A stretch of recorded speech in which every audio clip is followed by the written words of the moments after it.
And this is a Fox News Alert. Protesters take to the streets now for a third night in Charlotte. Earlier today, Donald Trump addressed the very tense situation in North Carolina. He also spoke with the governor. He tweeted moments ago, but watch this. Many Americans are watching the unrest in Charlotte unfolding right before their eyes. Our country looks bad to the world, especially when we are supposed to be the world's leader. How can we lead when we can't even control our own cities? We need a national anti-crime agenda to make our cities safe again. We have to make our cities safe again. Here now with us, former New York City Mayor Rudy Giuliani. Mr. Mayor, last night you were very clear. This wouldn't have happened in New York City, and you just said to me coming on the air you wouldn't allow what's happening tonight to happen. No, you don't take the streets. So here was my rule. I enforced it with zero tolerance. You wanted to protest, you had every right to do that. You could call me all kinds of names, and as you know, they did.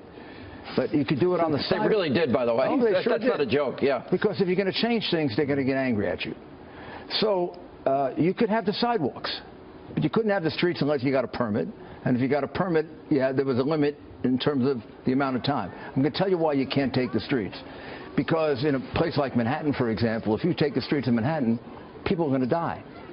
I have ambulances going through the streets of Manhattan, and if they don't get to the hospital in 4 minutes, the man is dead of a heart attack or the woman is dead of a heart attack. And yes, you have your right to make your First Amendment point, but you do not have a right to take away the rights of other people. With the National Guard, if you put them on the sidewalks, you exercise control over them as opposed to their exercising control over you. The police should be demonstrating that they are exercising control over the probably small percentage of people, as Newt pointed out, of Charlotte, including African Americans. I bet the vast majority of African Americans don't want to be involved in that nonsense that's going on. No, but there's enough there. Look, there's bottles being rocks being thrown at officers. Should be arrested immediately. Immediately. Right. Now, maybe you could say before tonight they didn't have the manpower. They got the manpower tonight. Right to Rikers Island. First bottle you throw, I go find you in the crowd, and we go right to Rikers Island. Or my police commissioner comes to Gracie Evangeline, we look at the videotape, and we go find the guy in his house. You know, one of the things, put him in jail. That's why I had no riots in 8 years, and I took over a city that had had 2 major riots. Huge. In 2 years. Yeah. 4-day riots that the mayor didn't control, including one that was a pogrom against Jewish people. That was a very dangerous time. That was a horrible time. Mr. Mayor, I guess as we watch this and they have the streets, all right, so now you take over. We put you in charge right now. How do you get them off the streets as you look at that video? Well, they should never gotten there. The first one that got on the street should have been arrested. Right? And then the second one should have been arrested, and the third one, and the fourth one, and the fifth one, and the sixth one, and the seventh one. You just do it. And after a while, you wear them down. I used to say, come on, test me. I have 41,000 cops. What do you have? And you have every. I believe in the First Amendment. I believe in the First Amendment right to protest.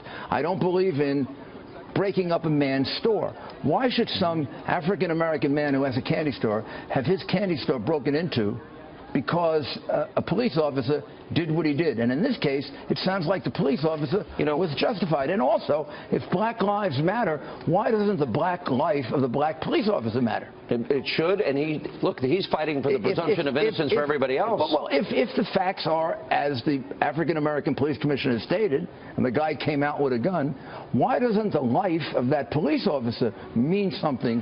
What about releasing the tape as the crowd is asking for tonight? It's an investigation. I don't want to disagree with the judgment of the DA and the mayor and the governor, but I always released information. You would.